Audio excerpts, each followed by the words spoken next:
Hello, everyone. Hello, hello, hello. It is so nice to see all of you tonight.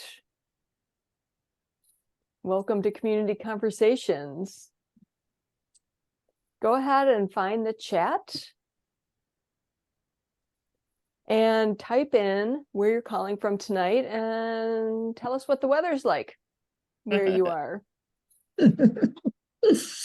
We were just talking about the weather and before we got on. It's snowy in Michigan. Cold in Utah, huh, Vanessa? Bridget in Crystal Lake. Yep. Chilly in Des Moines. Yeah, it looks like everyone's having a little bit of a cold snap. Nice. Okay. Winter is here. Okay, so welcome everyone to Community Conversations, produced by Midwest Women's Herbal. As we wait for a few more people to join us, we are looking at the chat. We're typing in where we're calling from and what the weather's like where you are. When we're also waiting, we can go ahead and look down at the, what is this called? Like the little bar thing, and find the reaction button. And this is where you can raise your hand if you have a question, and then lower hand. So we can practice that. You can give a heart react if you really love something. So we can go ahead and practice those. Ooh, 60 in San Francisco. I'm a little jealous. Very jealous of that. I know. I love San Francisco. And 60 degrees. Super nice. Okay. All right. So we are so delighted to have all of you here with us tonight. In case you aren't familiar with us, Midwest Women's Herbal is a women-led and women-empowered organization that has been producing herbal and personal growth events in person and virtually for over 13 years. We produce 2 in-person events and 1 live virtual series annually, as well as ongoing virtual courses and on-demand workshop recordings. To find out more, please visit our website, MidwestWomensHerbal.com, or our classroom space, theHerbWomenClassroom.com. We like to begin all of our conversations, community conversations, with the reading of our mission and vision statements, because it's so powerful and it's a really nice grounding for all of us in the work that we do. So take it away, Alicia. Thanks, Maria. So our mission statement: Midwest Women's Herbal provides herbal education and opportunities for transformation. Immersed in the wise woman tradition, grandmothers, mothers, daughters, sisters, and children gather in a co-created village. Through earth-centered healing and nourishment, we ally with the plants that grow around us. From the ground up, we connect to weave ourselves, our families, and our communities into the dynamic spiral of health. And our vision statement: we live in a world where the feminine is honored and respected, where women stand fully in their power, acknowledging their wisdom, skills, and innate healing abilities. Thank you so much, Alicia. It always feels good to hear the mission and vision. It's really both beautiful, beautiful statements. Okay, so just a bit of housekeeping before we begin. Did I miss something? I'm sorry. It feels like I should have introduced. Oh, I'll introduce Ashley and Alicia in a second. We're doing housekeeping first. Sorry. So just a bit of housekeeping before we begin. In the coming days, we will be sending you some emails with some amazing offers, and we want to make sure that you receive them. We know that a lot of times our emails end up in spam or promotions. So we have a couple strategies to help you with that. If you add our email, herbwomen@gmail.com, to your contacts, and when we send you a short email tonight with some coupon codes in it, if you hit reply, that lets the search engines and your browser know that we're friends, and all of our emails will come into your inbox instead of going into spam. So for tonight's conversation, we would like to keep all questions and comments in the chat focused on tonight's topic. If you have any other questions about our organization or our work, please contact us directly at herbwomen@gmail.com. We would like to thank our sponsors who make hosting events like this possible: Moonwise Herbs, Mountain Rose Herbs, Frontier Co-op, Goodland Creative, Peaceful Parlor, Herb Farm and Pacific Botanicals, Host Defense Mushrooms, Great Lakes Herb Fair, Red Earth Herbal Gathering, Wisconsin Mycological Society, Wisconsin Public Radio, and Natural Awakenings Magazine. Sponsorship is open to everyone at any level and helps support the many scholarships we award every year. So please check out our website for important scholarship opportunities. So welcome to Becoming an Herbalist with Mimi Hernandez and Linda Conroy. I'm Maria Felche, and I will be your hostess tonight. I am on the coordinating team, and I also help manage the classroom space. Also with us tonight are Ashley Ullman and Alicia Gassaway. Hi, ladies. They will be handling tech support. So if you have any audio or visual glitches, you send either of them a private chat, or you can email them at herbwomen@gmail.com. Okay, and I know that there are other members of our coordinating team here. It takes a strong village of women to produce events like this and our conferences. So please give them a little love and gratitude. And give all the ladies a little heart react. So happy that you're all here. We are thankful, everyone on this team, we are thankful for one another and all the work that we do. Couple quick announcements. Registration is open for the 2024 In Our Own Hands Women's Wellness Series. We are thrilled with the amazing lineup of powerful and knowledgeable women teaching this winter. It's going to be really, really awesome. We have Phyllis Light, Sherry Winston, Robin Klein, Julie Charette-Dunn, Dr. Cornelia Cho, Bevan Clare, and our very own Linda Conroy. It's an amazing series, and you really don't want to miss it. Early bird deadline, pricing deadline is coming up December 1st, and you just save so much money if you get in there for the whole series before that early bird deadline. So go ahead and make sure that you check that out on our website as well.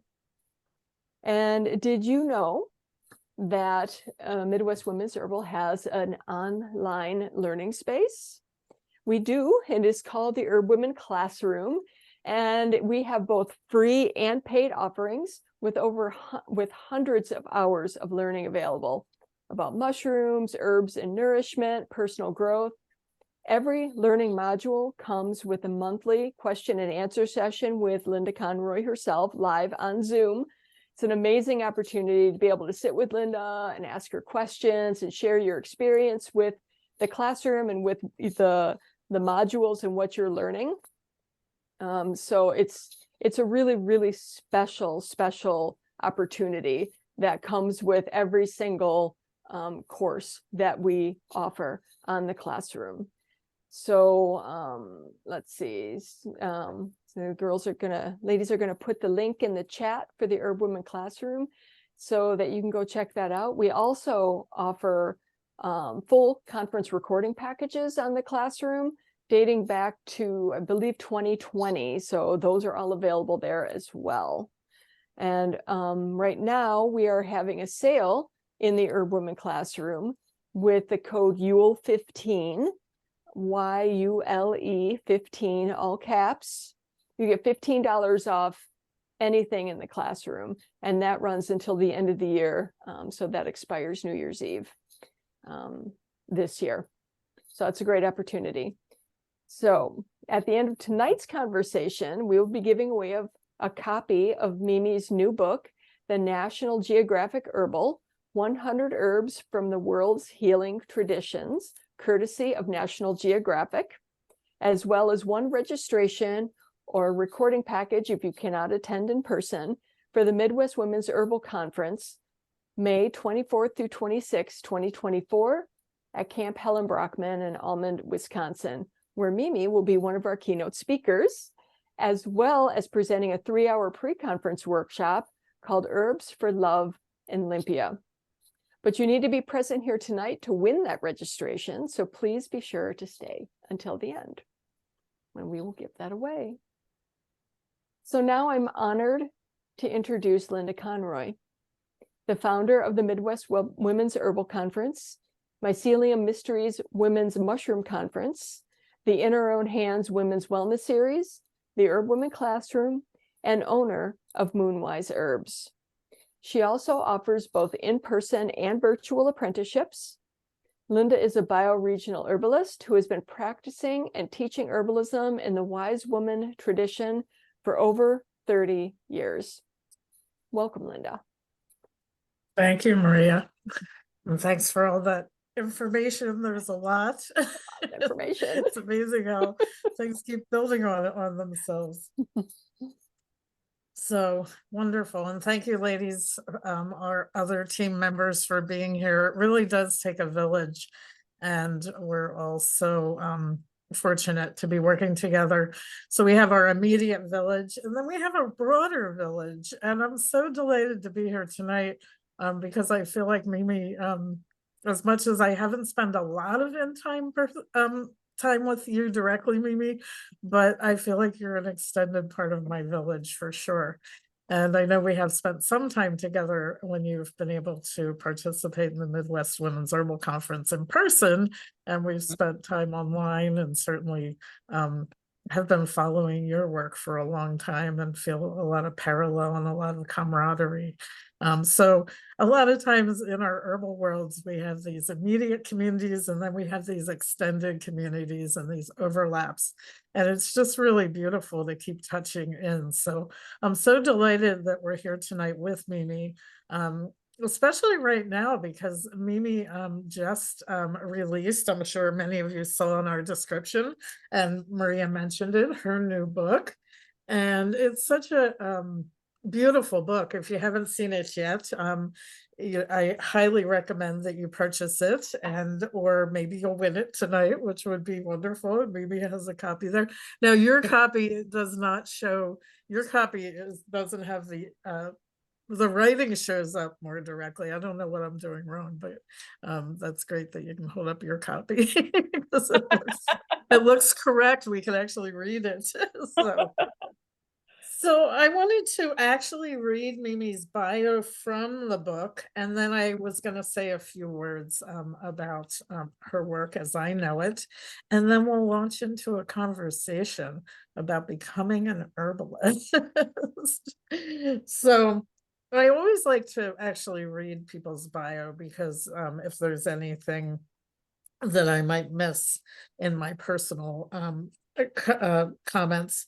But I'll just, like I said, I'll just read this. This is directly from Mimi's new book. Mimi Pernilla Hernandez is a clinical herbalist and ethnobotanist with a Master of Science in Herbal Medicine. She is a registered herbalist with the American Herbalist Guild and has served as its executive director for 10 years. In 2023, she received the Mark Blumenthal Herbal Community Builder Award from the American Botanical Council. Hernandez lives in the foothills of North Carolina, where she stores and advocates for native medicinal plants on the Ponderland Sanctuary. So that is her bio. And I don't even know how many years I've known you, Mimi, but it's been quite a few. And it's been so interesting to watch your path, that meandering herbal path that so many of us take. And you don't really know where it's going to lead. But I know recently, a couple of years ago, you purchased your land, and you've been doing a lot of planting, and really what I've been seeing is protecting the medicinal plants of your region and making sure that you introduce them, but also I see you finding a lot of surprises on your land, and really developing that relationship with the plants that for me, when I see other herbalists doing that and really developing those relationships, I really feel a kinship with that, because that really is how I walk with the plants and walk through the world, as well as with that direct relationship. So I'm so excited to be here with you tonight. And was hoping we could start out with, maybe if you could just tell us a few things that you would like to about your early herbal path. And I don't know, but I'm going to take a real guess that you as a child spent a lot of time with plants. So that's just kind of a projection, but I think it might be a safe guess. So do you want to and say anything else you want to say, if you want to add to the introduction? But thank you for being here and welcome. Thank you for having me. Yeah, it's just amazing. And especially as you point to where I am today, and reflecting back to as long as I've known you and the Midwest Women Herbal community. Yeah, there's been so many, like, so much evolution since then. It's always like, becoming an herbalist. I feel like we're always becoming an herbalist. I'm still becoming an herbalist, I was very much kind of an urban herbalist, and never thought that I'd be able, I think sometimes as herbalists we might have that poverty consciousness sometimes, and we don't think we'll have like our own piece of land, or and so what happened recently about 3 years ago was like really momentous in my life, to find like this little property. That took a lot. It took a lot of like financial cleaning things up and becoming responsible and getting my act together and being good on paper, and just kind of walking the path. And but it's really allowed me to blossom into a different type of herbalism now. And I've always been yeah, I've always been into plants. I've always been outside kind of person. I used to love to like climb trees and just like play in creeks. And we had a big field behind our yard. I grew up in Indiana, so there's a lot of like, running through cornfields in my youth. And but yeah, we also took a lot of like road trips. My family, we did a lot of camping, and always came to the Smoky Mountains was like a destination for us. So, interestingly, I live near the Smokies now in the Appalachian Mountains. I've always felt that calling to the mountains.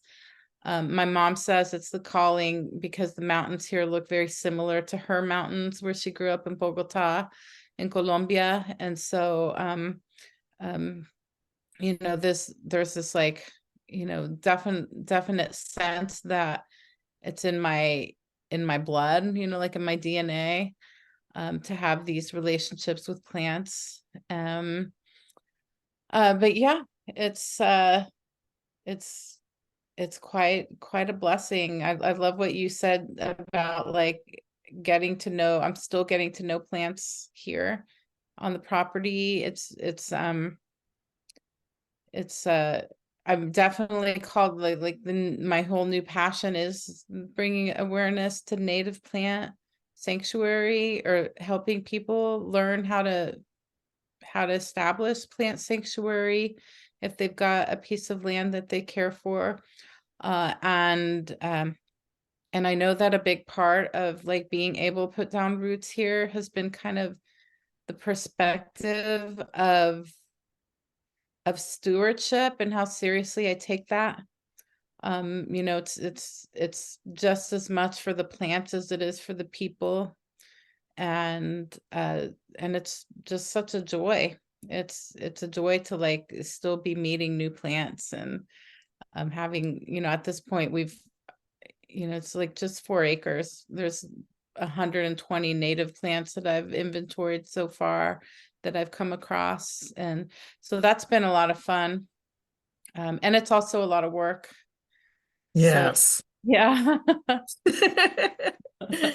It's interesting. I just want to comment on something you said and about, you're still becoming an herbalist. And I saw an article a number of years ago that was written by Paul Bergner, and he said how to become a master herbalist in 50 years. And, and that really resonated with me. And I like to tell that to my students because I think it takes the pressure off of having to, feel like you have to know everything, because it's an unfolding, right? It's not like, just arrive and everything. Yeah, yeah. Right. And well, I think that, for me, it really started, a lot of it started in the kitchen because I've always, I think since as long as I can remember, I used to play around in the kitchen with recipes, with just like making things up and cooking for my family. And that, led to this love affair with herbs and culinary herbs, and then growing things, because I remember my mom just gave me like a piece of the backyard and said, knock yourself out. And I didn't know what I was doing, but I grew radishes, from seed. And that just started this whole thing. Like the most very proud moment for me was to like harvest these radishes and slice them up and serve them to my family. Like it was like the most meaningful thing. And so yeah, I think, out of that, and then just like watching my grandmothers who were also very much kitchen witchin, I guess, kitchen ladies. Everything was in the kitchen. My Mexican grandmother always had something on the stove that she was stirring always. And she always had like some kind of tea she was brewing, and she had a pantry full of like jars of herbs and things like that, and an altar to Mary. In Mexico they all have an altar to the Virgin Mary, and it was filled with herbs. And I didn't like really take it seriously back then. It just was how it was. And so in the background, I'm here, like in growing up in America, I had a very academic I was a very academic kid, and like my first science fair project was in second grade, and it was like growing an avocado plant from an avocado pit. And Nice. that was like so cool. And it worked too. But then, like today, I'm like, how did I do that? I was in second grade because now I can't get it to ever work. But yeah, and it's been like plant projects ever since, and just really reading everything I can about plants and about science and about the human body, because a lot of this too is my love for the human body. So I think that just learning about like cell biology and biochemistry, like to me, that's just like a whole, it's just this intricate universe. It just blows my mind. And yeah, so that's what I did academically, is I really, really was into the sciences. But when it, eventually the sciences also take you outside a lot, the ecology and the environment, and even like ornithology, and I just loved anything having to do with science. So really became just wanted to stay outside kind of thing.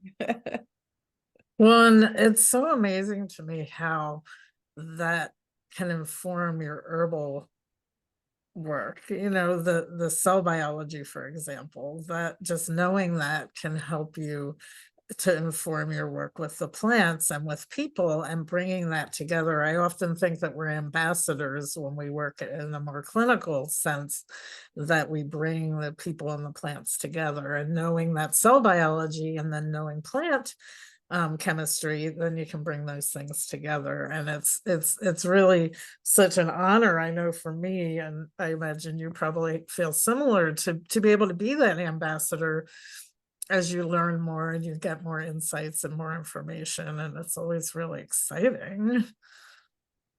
Yeah, I've always had this, like, I feel like I've always had, and I'm sure some of you here have felt this, like a foot, like my feet in two different worlds. Like very like science and 3D world over here, like with my academics and you know, my employment and all this stuff, and then my other foot has always been in this kind of the more unknown realms of like healing and nature and plant communication and you know, just like spirit kind of stuff. Uh, and Well, my that's what when I opened your book when I first got it, I just was so delighted looking at the categories that you covered. So, you know, you cover the sensory approach, and you cover the kitchen herbalism and the relationship, and the the forest herbalism. Like, you cover so many aspects. I feel like just looking at the topics that you cover tells the whole story. Mhm, mhm. So yeah, it's really reflected in what you and you're offering through your book, as far as I can see. Yeah, and it's always been like, you know, some kind of balance. You know, and I know like when I started teaching, you know, after I guess when I became an herbal teacher, my foundation was based on this like balance, finding balance, right? Finding this balance between science and tradition and intuition, because those were like the three areas that were really informing me at the time. And at different points in my life, I was steeped in one of those to a greater degree or lesser degree. And so I was always encouraging students to like kind of, I would draw this like circle and be like, okay, science, tradition, intuition, and like, where do you fall on that spectrum, and where are you feeling called to, and where are you coming from? And it's just really interesting to see everyone's path, and even to see how like I really started off really incredibly scientific and mathematic, and that eventually with my grandmothers and the stories from my family, and you know, studying, because I also like spent time with the Amish, and you know, I started to feel like more of the traditional, the storytelling, and how people are using these plants, and then as I spent more time with plants, there's no denying that I was having like plant dreams and plant um, relationships with plants, and you know, more of a, it's more of a, I don't know, like the mystery with plants, you know, and so I took that all in as like, it's all very meaningful. And I'm going to see, you know, if I am helping someone, like if I'm helping someone with something they're going through, being an herbalist, giving someone herbal remedies, you know, often people are coming to me from different perspectives. They're either like, maybe they've been to the doctor, and maybe they've are very researched their conditions, and they've studied it a lot, and they have like research papers with them, and they've got their nurse's blessing to see an herbalist, and all this, and they show up and they've got this language of science, and I feel like I can meet them there.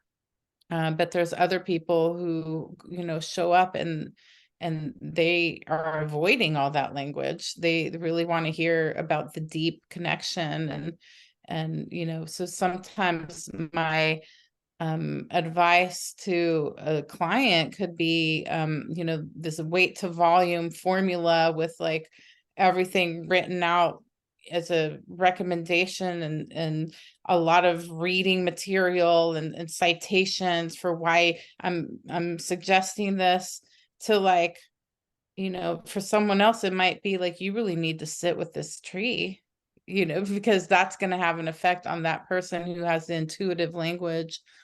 And so, yeah, just learning different language skills, I think, is really important for becoming an herbalist. At least acknowledging that there's different languages out there for the similar phenomena.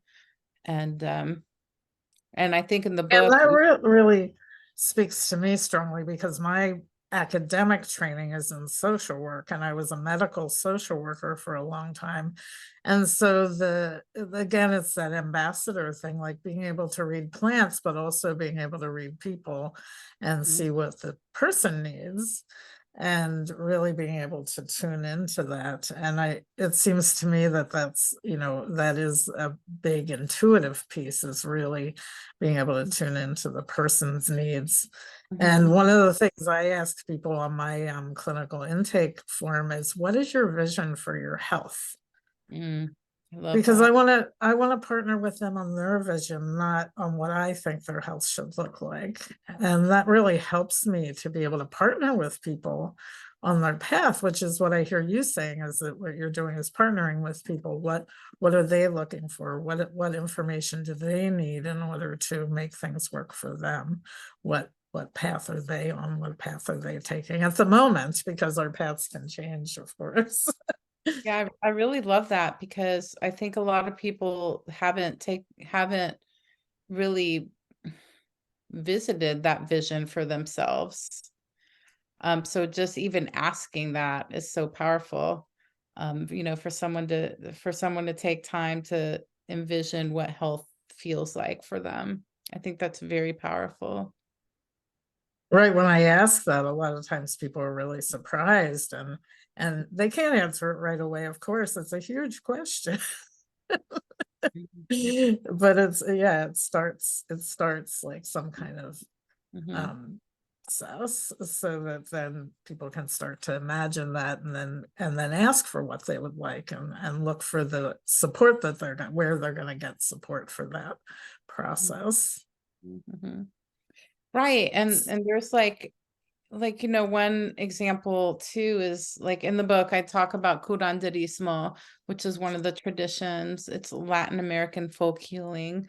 And a lot of time, and this is my background, tradition, we spend a lot of time looking at people's, this tradition is very good at working with trauma, because it's a culture that's experienced a lot of trauma. And the trauma is approached from like this community vision of support and community care, but it uses different words, in Western culture, we might say that someone has PTSD, post-traumatic stress. And, in curanderismo, we might say that they are suffering from susto, or which is like a type of soul loss or a type of fright. And so it's just like different words, and we approach it more spiritually. But it's just like, to me, it's like different ways of saying the same thing, really. It's just using different tools for language. And it is what it is. The person's feeling what they're feeling, no matter what words you put to it. And so And I love that in your book, as you go through the different traditions. It seems really important for us to consider what you're saying, that in different traditions, there is different language, and there are different starting points for exploring how to, transition, or how to, like I think in Western medicine, we try to fix things. And when you're doing soul work, like when you described that, the first time I ever really understood that, I read a book called Woman Who Glows in the Dark. I'm not sure if you've read that book.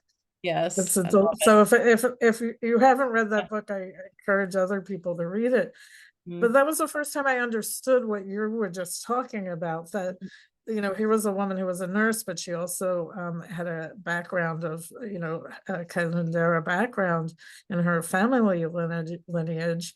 And she talked about, you know, that soul loss and how that is addressed differently than, you know, trying to cure or fix something. You know?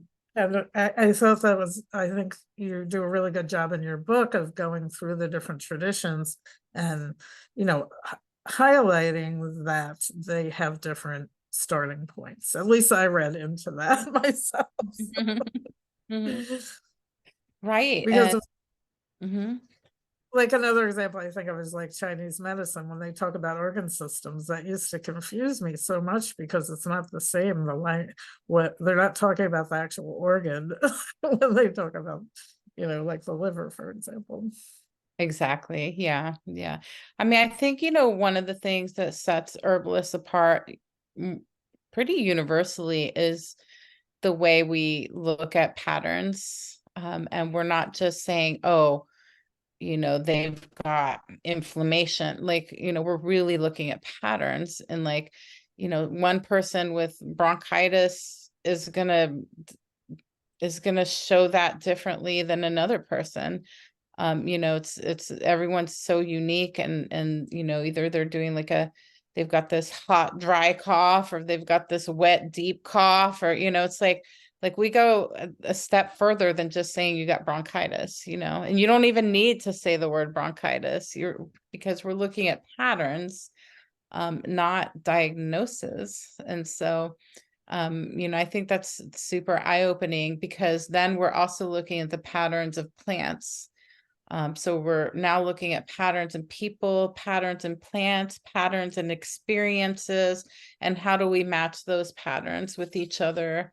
And I think, you know, because in the National Geographic Herbal, um, you know, I'm assuming that a lot of people who see the book are not herbalists. You know, they're like general public or people at a library or something. And so how do we open that door for them? It's like, this is how we see plants, you know, it's not just, um, you know, echinacea because you have a cold. It's like a lot deeper than that. It's like, let's look at this, like, how does this taste, and how does it feel, and how does it smell, and is it warm, is it stimulating, is it cool, is it soft, is, you know, just so many ways that we can describe plants and people and the experiences that we're, you know, that we're affected by. Well, you had even mentioned community before, and I think that that's a big piece. And I was, when I was looking at your book and I was thinking about your path and looking at your bio, and one thing I feel a lot of camaraderie. You know, you're the executive director for the American Herbalist Guild, so you do a lot of community building. And here with the Midwest Women's Herbal, it's a lot of what I do as well. And it's amazing to me the healing that happens there and the sharing in building the community around these ideas of plant relationships and wanting to protect the plants and hold the people in the container with the plants and continually deepen our connection, not only as individuals but as communities, and distinct communities, but also overlapping communities. So I just really love that path that some herbalists end up taking. Mhm. Yeah, I've been thinking about that a lot, because I really miss that. The actual, okay, see, it's again like coming back to being an herbalist, because a lot of my job, my employment, and my career path has also been very office centric, has been very in front of a laptop, has been, you know, running a nonprofit organization or looking at budgets and marketing and social media. And, you know, it's only gotten deeper with, you know, the post-pandemic reality now. And now, of course, like living out here in the country, which is great because I'm closer to the actual woods and the plants and the land. But I am feeling that disconnection with with people. I miss being around herbalists on a regular basis, which is one of the reasons I love coming to the conference. But it's definitely been like really considering what's next, now that I've been like getting to know the plants here on the property, I really would love to bring people here. And so I am considering doing like a small like weekend apprenticeship or something, just because now that I feel like I've gone through the seasons with the land a couple of years here, and I've got the lay of the land. So one of my teachers is Rocio Alarcon, who is a herbalist from Ecuador. And she has also resonated with me in a lot of like South American herbalism. But she always says like the first step to becoming an herbalist or becoming a healer is to get to know your landscape. And I feel like that's what I've been doing the last 3 years since I moved to this property, was like really just getting to know the landscape in this new area that I'm in. And now I need to have community around that, because it's not just mine. And I'm stewarding this property, for the next generations, for the previous generations. But I want to share and teach and learn with other people here in community, because I'm feeling a little isolated. And I think that's common for so many people right now. So absolutely. Mhm. I mean, I know when we gather, and when we started gathering again with the Midwest Women's Herbal after we did a few virtual conferences, it was like, oh my gosh, thank goodness, that we do get to spend some time together. Yeah. And it's, it's a blessing. We have expanded our communities, like we can meet, here and have these conversations, but there is a dimension missing from it. Absolutely. Which is why we're so excited that you're going to join us in May, and that we'll, I know I'm excited. I'll be able to give you a hug, and, I'm going to bring my book and have you sign the book and get to sit with you and be with you in real life, real time. So in that, I wonder, could you share with people a little bit about what you're planning for the conference? I know you're going to do a 3-hour workshop, and it sounds really exciting. And I think it gets back to some of what we were talking before, what you're going to do about tradition and really taking some time to get to know the tradition that you worked in, or that your lineage is connected to. Right. So it's still a work in progress, and I'm in a lot of like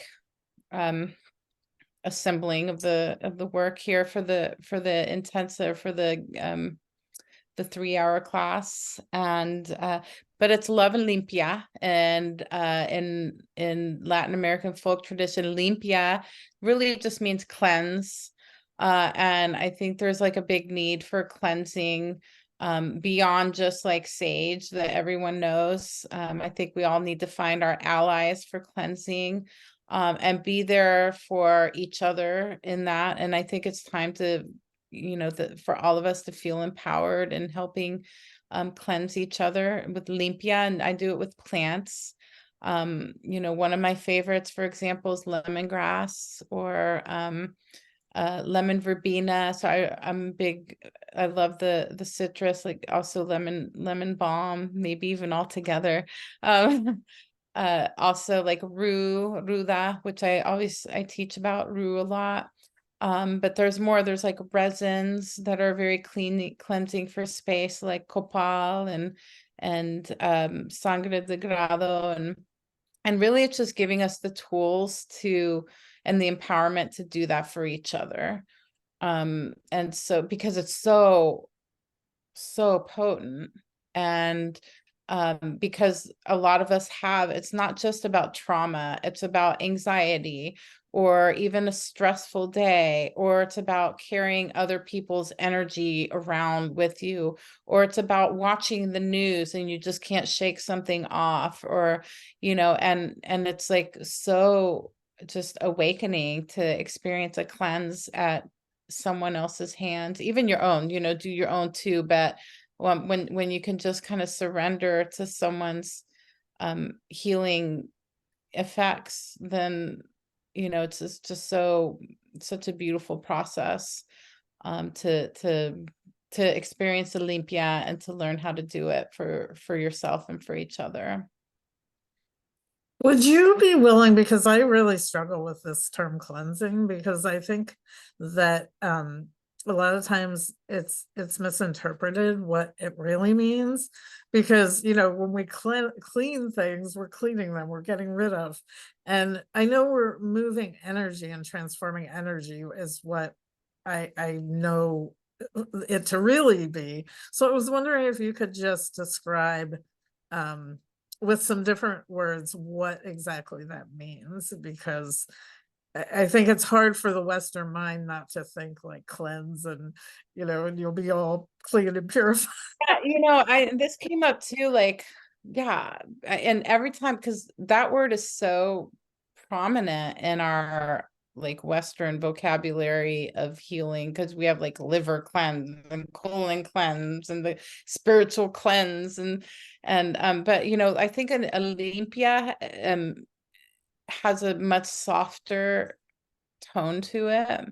Olympia is actually a beautiful thing. It's almost like like a it's also really feel associated with like a broom, like a soft broom.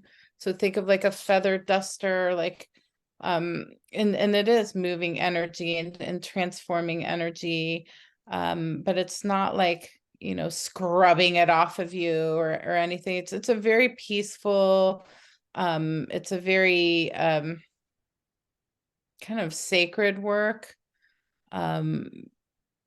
Not implying that there was anything,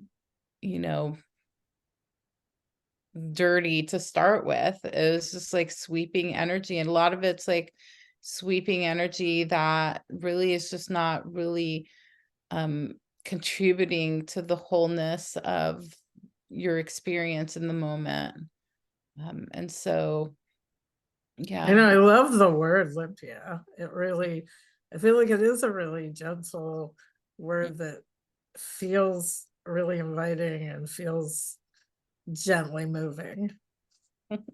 Yeah, thank you. Thanks for. As you're like petting your cat, like, and at first I was like, is Linda playing with your hair? And then I noticed you had your cat and you were just stroking the cat so softly, and it's kind of like that. So it's like, it's making us purr. It's kind of this like, helping each other to purr. I love this. Yes. Well, because I even think of it in my work as an herbalist, when people say they're going to cleanse the liver, I really struggle with that too, because really what you're doing is strengthening and helping the liver function more effectively. Yeah. That's what's really happening. And so yeah, I don't even think it's accurate when we utilize it for that in that way. Yeah, any of that, like even like blood cleanser, and I mean those are all just like words that we're using, but that's not actually what's happening. We're like, right. really, yeah. And like blood nourishing, like burdock nourishes the blood. Yeah. Like that's what it really does. And it's just so beautiful to think about nourishing. Maybe Olympia is like nourishing the spirit. Because it, a lot of like, it's not what you're sweeping off, it's what you're leaving behind. And so a lot of these, especially these plants are very, many of them are very energetic, aromatics. And so you're leaving something behind, like this trace of this plant, juiciness. Nice. The essence of the plants that you're leaving behind to nourish your like aura and your spirit, and it's just very revitalizing. You're not really stripping anything away. Right. Yeah. Beautiful. So I know we had promised some recipe discussions, And before we actually, let everybody into the space, you were talking about the book and the process of photographs, and you talked about a family recipe that you were really insistent that the photo come from you because you wanted to make sure it accurately represented. So I wonder if you might talk a little bit about that and maybe share a little bit about the recipe and what's in it and why it's important to you. And Oh, yeah, I'd love to. Yeah, and so earlier Linda was asking me if I did the photos for the book, and I didn't do any of them, but I did one of them was my photo, and I do love taking pictures a lot. And but National Geographic had their own like design team and their own like art team. And so what they would do is like send me occasionally a PDF of where they are with everything, and it'd have like all the photography laid out and stuff. So I was really fortunate that they listened to me a lot. I was like, that is not, oh, you would love this. They had like a wise woman who was carrying a poisonous plant. Yes, like and I was like, that's that's not, interesting. that's like totally against like the wise woman thing. So they're like, well, what would be better? And so, lots of like, they were, really receptive to input. But one of the plant sections was on cayenne, and for every plant section, I have a little sidebar where I share either like a little recipe or a little tidbit of history or some kind of just special like nugget of, separate than the plant monograph, some just little interesting tidbit. And for the section on cayenne, I wanted to talk about my family's Colombian ají. And Colombian ají is a term for like a hot pepper in the Andes, and Colombian ají is like their version of this hot pepper sauce that's in a vinegar base, and it's got like cilantro and finely chopped jalapeno and some green onion, and everything's got to be in the right ratio. So if you look up Colombian ají, there's really hard to find photography on it. And National Geographic apparently doesn't have photography on Colombian ají. So they just put like a chili pepper in that picture.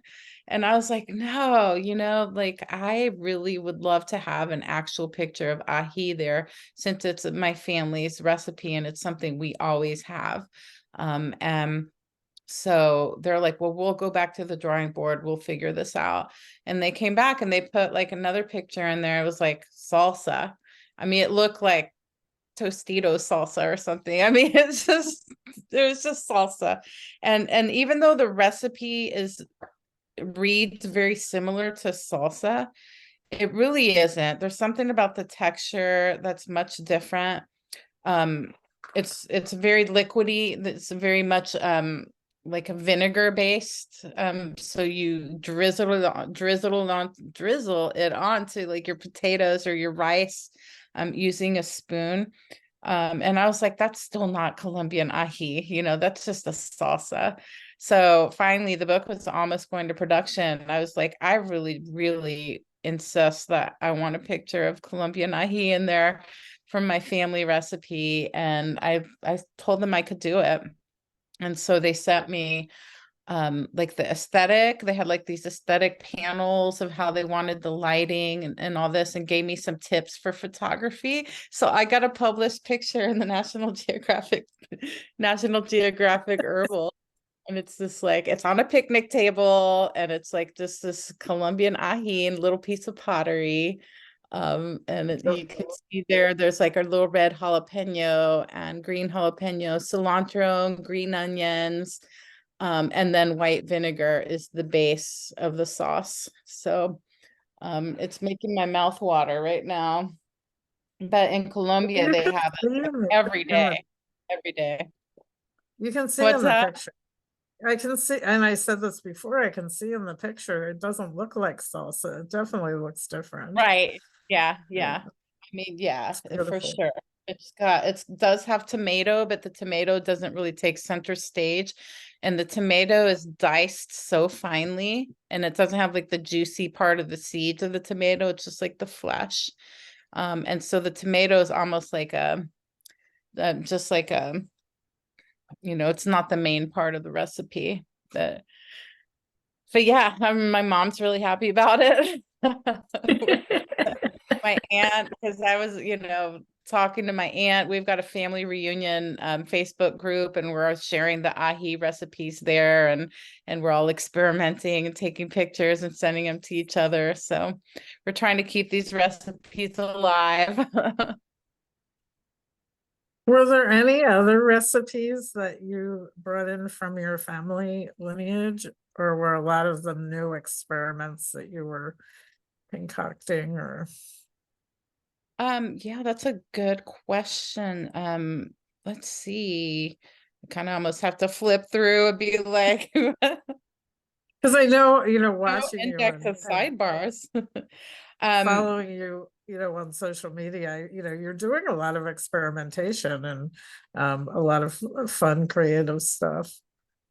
Right. Yeah, I'm definitely, no doubt, a 100% kitchen herbalist. That's like where my joy is. I'm always tinkering. I'm making new stuff up off the bat, like, just what can I do with this? And then I seem to go into this like trance, and I just start doing things and like putting this in there and this in there, and tasting it and adding more, and but that's, I love that. And I think, what I really love is, and where my herbalism is headed to next, or not next, it always has been, but I would really love to promote the idea of the community, what I called like the herbalist basket, the healer's basket. And it's like, if we were tending to each other, let's just say that, let's see who's here, Terry, who's sprained her ankle, and I got the call, Terry, who lives 5 miles from me, sprained her ankle. What are you going to do?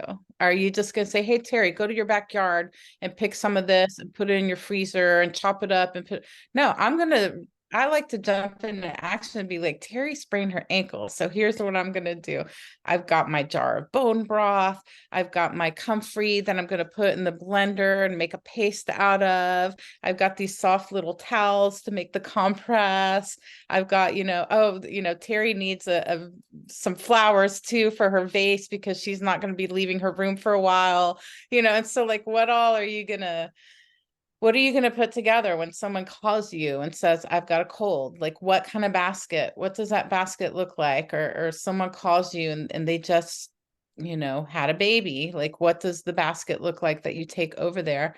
And so that's really like, that's what I kind of am playing with these days in terms of putting together these baskets in my imagination for different people's needs. Well, that just really goes to the lineage of the wise woman, the village herbalist, the herbalist that was the community, historically the community healer. And I know I play with that a lot. What does that look like here today? I know in this day and age. So it looks a little different because we live in this more modern age, but I know I always have comfrey poultices in my freezer. And this year I had a lot of people who needed this. And, Oh. and I know with COVID, we had a group here that was putting together infusions and dropping them on people's doorsteps. And, that is the village community herbalist. And I think it takes a lot of creativity today to do that, because there is pressure to move in the direction of creating herbalism becoming a more clinical medical model, which has a place, absolutely.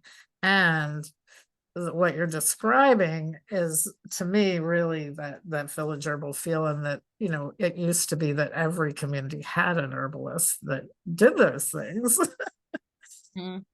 Yeah, I mean, that's really where my heart is. That's what I see missing in herbal community. We're showing up for each other in different ways, but are we still dropping off baskets at the doorstep? That's where I want to like really help inspire that vision for people. I think there's so many like herbal students at home just kind of waiting for something to tend to. And so it can be like fun. It's like, Mhm. how do you put it out there that I'm ready to tend, I'm here and just let me know. Even It's celebrations, just it's not just for injuries and illness. Herbs have a place in celebration and joy and success and things like this too. So it's like I'm really loving this, like not showing up empty-handed to anything and just like coming with something cute and nourishing and the kind of Well, it math. really fits when I trained, and did some doula training. We talked a lot about bringing bouquets of herbs that would help support the birth, having a bouquet if it was seasonally appropriate with motherwort and, red clover and red raspberry in the bouquet. And that is just, that has a real incredible healing place Mm, in I the love that. celebration of Uh-huh. birth. Yeah. Yeah. It gives me goose. Yes. Mhm. All right. Well, I want to see if there's anything particular that you want to share that we haven't already talked about. Is there anything? And then we can go ahead and open it up for questions. Well, have you seen any questions come through that Maria, that seem to fit the moment? Someone wanted to know about your education, that if you had attended a structured herbal program. I did eventually. I did get a Master of Science in herbal medicine from what was then the Thai Sophia Institute, is now Maryland University of Integrative Health. I studied there with lots of brilliant clinical herbalists. I particularly went there to follow someone who I'd been following for a long time. His name was Dr. James Duke. He was just such a beautiful Southern gentleman, musician and storyteller, and I was really happy to learn from him. But other than that, like I do have a college degree in biochemistry, and then just a lot of learning from other herbalists just in community, and of course my grandmothers. And then teaching, right? Because that's where you really learn it. Yes. It really stretches you when you teach. Absolutely. So Jamie had said that she would love to learn more about rue. Mhm. Yeah, rue. So I do talk about rue in the book.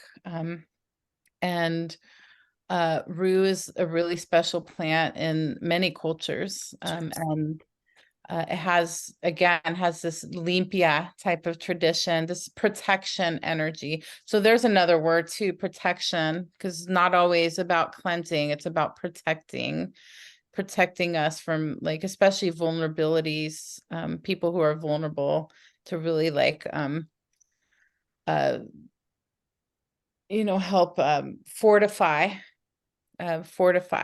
But rue is really interesting because it's got this compound in it called rutin, which was named after rue. And now it's like this compound you can get like at all the drugstores for vascular health, for capillary health, for especially whenever something's really good for capillaries, it's really good for the eyes.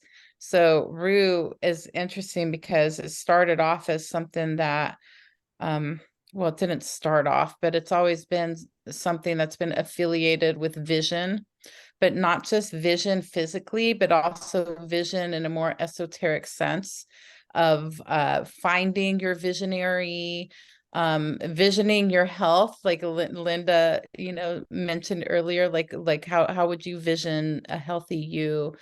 Rue can help on that energetic level of visioning your way forward, finding your visionary, becoming a visionary, or anything having to do with the vision experience, including arts and tarot and different ways of using vision. But it's just so cool because it's also actually good for the eyes, the physical eyes. And a lot of that came from doctrine of signatures, a lot of that wisdom discovery, because the roots are said to be very fibrous and very stringy, reminding people of like those little blood vessels in the eyes. And so it's often taken to improve vision. And so it's just like this interesting because it has all these like traditional implications. And then science pulls something out. It's like, oh, look, we just validated everything that everyone already knew with the rootin'. What's your favorite way to utilize the rue plant? Well, it depends on how and for what. But I do like rue.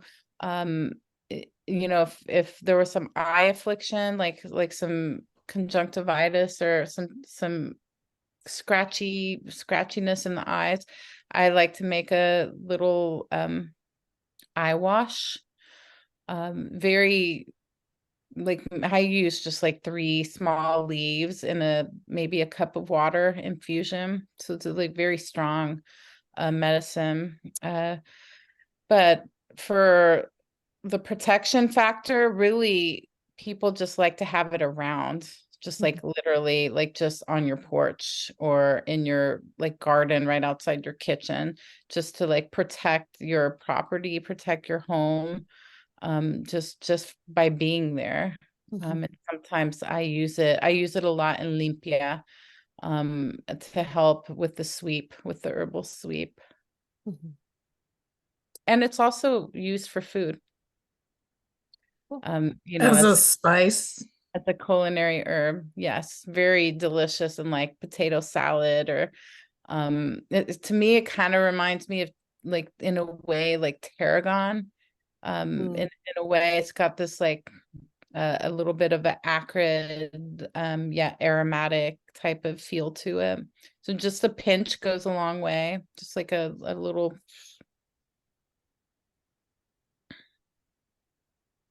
Well, because I know also some people experience some irritation when they get it on their skin or if they have too much, contact with it directly on their skin. Yeah. Most people in Mexico will use it when it's already dry. So I think that's might be the big difference there, because the contact is with the fresh sap, and then the experience under the sun. So it's like that one of those like photo toxic, kind of like parsnips, where if you get exposure to the sap and then you're out in the sun, it can cause like irritation and blisters. For some And that's what I've always heard Yeah. it when people were gardening with it. Yeah. So you might think about using it dehydrated and experimenting. And like in Mexico, they do a teaspoon in like just a cup of tea after meals as a carminative. So it's really common cup of tea. But there is some fear around it, and that's because of the fresh sap. So well, and that information is helpful because you don't need to be scared if you know. Right. Yeah, That's exactly. a fresh plant and the sap, and it's activated by the sun. So if you touch it and it's at night, it's not a problem. And Wanda, I love what Wanda is saying, that her mom uses rue for healing earaches in Costa Rica. That's fascinating.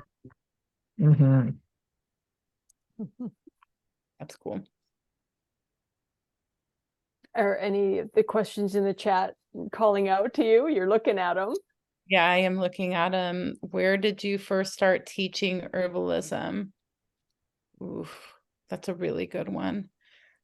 You know, and then that kind of goes along with when did you start to feel comfortable and confident working with people outside your family? How did you find your confidence? I think that was touchy, but what I did is I did a lot of free consultations for feedback. So I did like a lot of and that goes along with teaching, because I use teaching to find people to work with. So I would do like talks at like local libraries or local garden clubs, or master gardeners, things like that. I would do a talk on like garlic for the immune system, or fire cider, something really simple. And then through that, I would offer just free sessions. And but the free was based on getting feedback from like, how did that feel? And do you feel better? Did that work? And so I guess, I wasn't like 100% confident, but that was part of to me, that was like part of it, experimenting and like getting my feet, dipping my toes in the water of like helping out. But otherwise it was like on me and my kids and my mom and like, Well, I just, think what you're saying is really important, because when you're working with your family, you get feedback, right? Because they're there and you see them every day. And I know that's something I do is, if somebody asks me for suggestions, one of the things I say to people is, it would really help me if you let me know if this was really helpful or effective. yeah. Yeah. And I had that interaction with somebody the other day, and I thought to myself, I'll never stop asking that, because it's one of the, there's lots of, research, of course, but there's also the anecdotal experiences that we have, and you need to collect those and get to build some confidence that, when you're making suggestions, to get that feedback and know that you're actually being effective or not. Mm-hmm. Yes. And yeah, and about teaching herbalism, I mean, I think you could start teaching herbalism as soon as you know anything. All of you probably learned something from this talk, and you can go teach someone something that you just learned. So that's the sharing of it, and the learning from your elders and passing that along, and learning from your teachers and passing that along. So I think I was less shy about that, because it was always just so exciting to me. It was more about like spreading the word and sharing, less than it was about teaching. But formally Mhm. teaching was a little bit intimidating. And I remember like moving to Asheville and from grad school, and I hadn't taught herbal medicine before. But I got here, and there was this like school of natural healing that had like some herb programs, and I came in, I thought, oh, that would be a great place to go and like volunteer and just see how I can help. And I went in, and they're like, would you be the director of our new clinical herbal programs? And I was like, what? I was like just coming in to get like some volunteer hours, but my my teacher, one of my teachers at the time, you're not going to like this, but he said, fake it till you make it.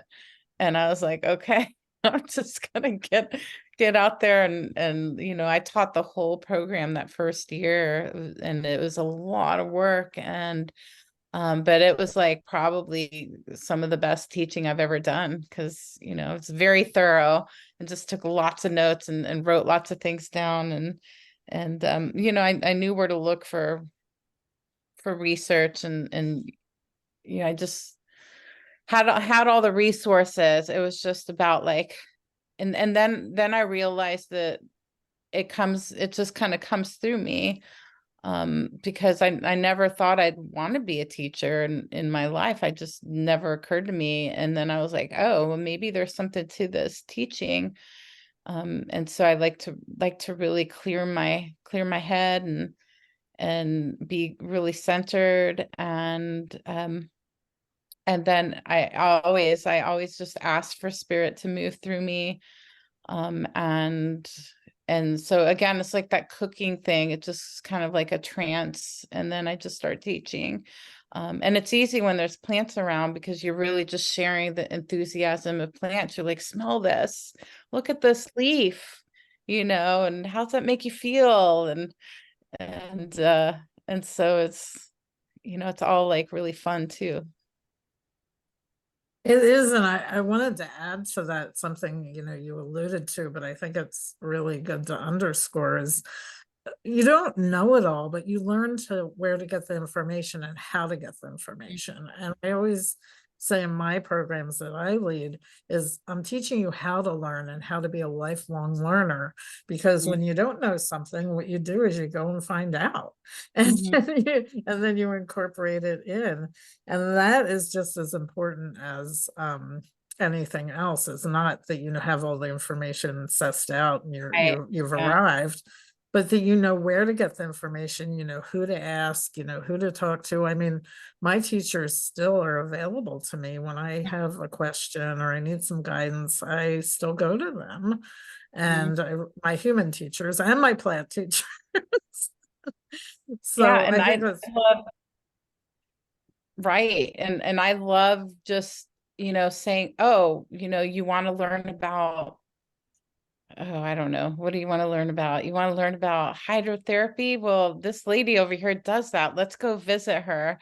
Or, just that we happen to have this wildlife guide who teaches botany, so I love it's not always about me teaching it, but and I'm sure you understand it's about bringing the people together that cover like these different facets of herbs. And so you end up having like these big conversations, and you get, I think the best herb programs and the best herbal experiences, educational experiences, are when you have multiple voices and people from different niche in the community, have different specialties and things like that. So well, that's why I love offering the conferences and having so many women come and offer their voices and have all these women here, from get input, and then you get to suss it out yourself. So, yeah. So, we've been on here for about an hour and 20 minutes, which is amazing how fast time goes by. And so I was wondering, if you might just close with talking a little bit about how maybe and I know we don't have a lot of time to do this, but I still think it's a really valuable thing to talk about. And I know you and I certainly share this experience, is that our own health journey, how does that bring you to where you are today? Because I think that's an important thing. A lot of times we go through our own journey, and then we even, deepen our relationship to the plants and our trust in plant medicine. I think, yeah. Well, there's multifaceted aspects to, when I'm going through a health issue or health crisis, or there's of course the things you can like work on over time, but as I feel like sometimes when I'm the person that's sick, like my whole mind just goes blank. I'm like, what should I do? Like I'm this herbalist and I help people with all this, and then I have it, and now I'm like, I have no clue. It's just like very back to the basics. It's very much just like, just give me a cup of tea and some soup. But then what I learned from that is the people who show up, like, and this is where the healer basket idea comes from, it's like how powerful that is, because sometimes we can't tend to ourselves, and And then we have to learn to ask for help or reach out to others or accept help from others. And that's very profound. So. Yes, absolutely. Thanks. That's a great succinct. I know that could be a whole topic in and of itself, but that's a nice succinct way of addressing that for sure. So thank you. So I think we're going to move into doing our giveaways, but I do want to see if you have any last words for everyone. If you have any parting wisdom you would like to impart or some encouragement. Ooh, oh wow, that's a good one. Well,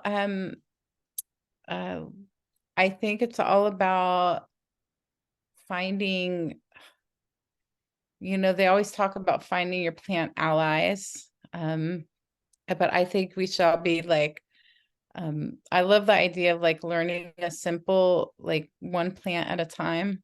It's always been like, and even me at this stage 30 years later, still learning herbs, I still will clear my schedule for one plant. Especially when a new plant comes into my awareness. And so yeah, just I would say really focus on building that relationship with one plant, and then becoming friends with it. I am with you on that. All right. Well, thank you so much, Mimi, and everybody. Don't forget Mimi's book. I highly recommend it. And if you're coming to the conference, we will have them there and she will be signing them. I know we're going to give one away here in a minute. And again, Mimi will be at the conference offering a keynote, offering an immersion, and also another workshop. And so we'll get to spend some time with her and visit with her and have some hugs and some meals. So thank you so much, Mimi, and congratulations. Writing a book like this is a big deal. It's a peak, I would think, in your herb career and your herb walk. And so you should be really proud. I mean, I'm really proud that you have accomplished that. So thank you. And thank you for putting it out there for all of us. It's my pleasure. Mm-hmm. Thank you. Hi, everyone. But who's So going I'm going to Okay. hand it you. over to Maria so she can do the giveaways. Thank you, Mimi. Thank you, Thank Linda, you. for this awesome conversation. It was very thought-provoking and just some really great tidbits of wisdom. And it was really fun. And thank everyone for attending tonight. We appreciate your time, your attention, and your participation. So let's give away some goodies, shall we? We are, once again, I just want to remind you, if I choose your name, please put your full name and your email in the chat so Ashley and Alicia can write that down so we can contact you with your winnings, okay? So without further ado, I'm scrolling for the book. We're giving away the book first, the National Geographic Herbal, and I landed on Carmen. And I know you're still here. So please, Carmen, put your email, your full name and your email in the chat. And Ashley and Alicia are going to let me know when they have that information. Yay! Yay! I'm dressed for bed, you all, because I wanted to make sure I slumbered off to sleep with good thoughts, and I couldn't wait to be able to do this. So I can't come on camera because I look Okay. But thank you. Congratulations. Thank you. Congratulations. I appreciate this. This is what I need. Yay. Enjoy the book, and we will be in contact with you so we can get that sent out to you. All right. Are we ready, ladies? Did you get the email? Okay, Carmen, you got to give Ashley, you got to put your email in the chat for us, please. Your full name and email in the chat.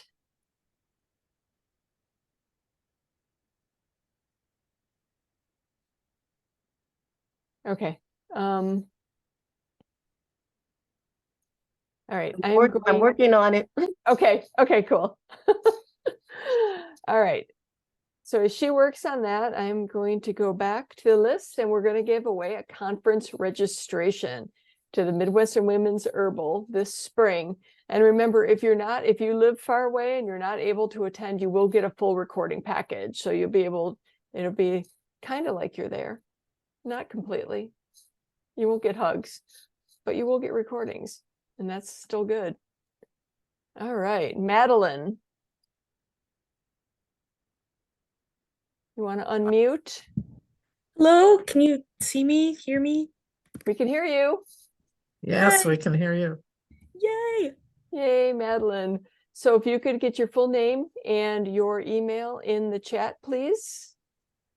Thank you so much. Thank you so much. Congratulations.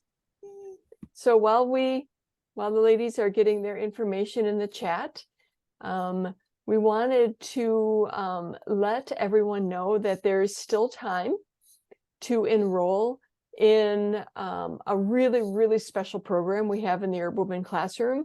If you are interested and ready to take a deep dive into therapeutic issues in women's health, we have a course with Isla Burgess. She is an elder herbalist from New Zealand, and it's a really amazing course. And you're going to get, with this course, a live question and answer with Isla herself in January, on the 27th of January. And it's an opportunity you really don't want to miss.